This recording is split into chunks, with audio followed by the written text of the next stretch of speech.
More than 6 million people have been displaced across Ukraine as Russian shelling continues to escalate in key cities, and that includes the port city of Mariupol. Ukrainians are queuing in lines for hours, desperate to get onto trains out of the city of Lviv and into Poland. Sally Lockwood has the details.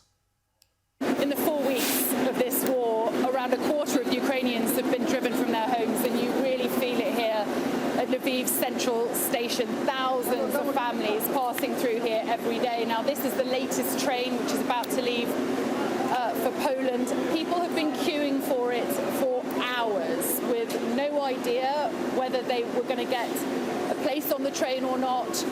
And certainly the majority that we've spoken to don't have any idea of what they're going to do at the other end. This plan is simply about survival. We've actually just been speaking to one family who've escaped Mariupol, a woman and her 15-year-old son.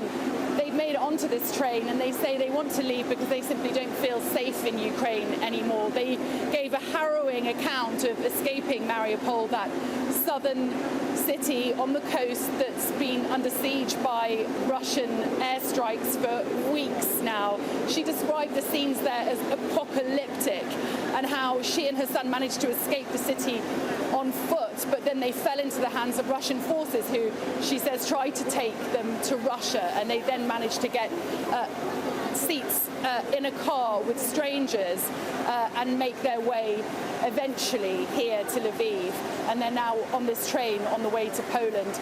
But I should say it's not just tens of thousands of people fleeing Ukraine and heading to neighbouring countries.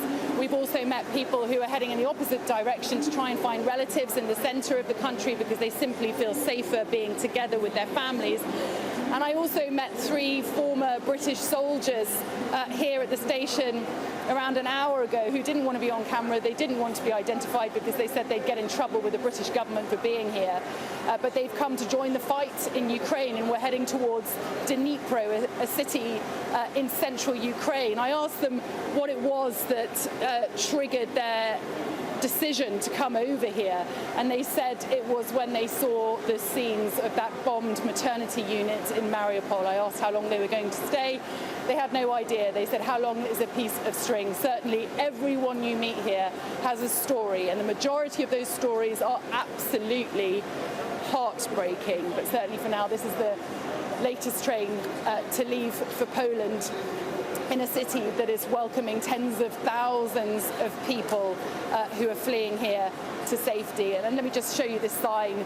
It's obviously in Ukrainian, but I've been told that it reads something along the lines of, "We are waiting for you to come back here, to come back home." And that's a message to Ukrainian people who are fleeing the country.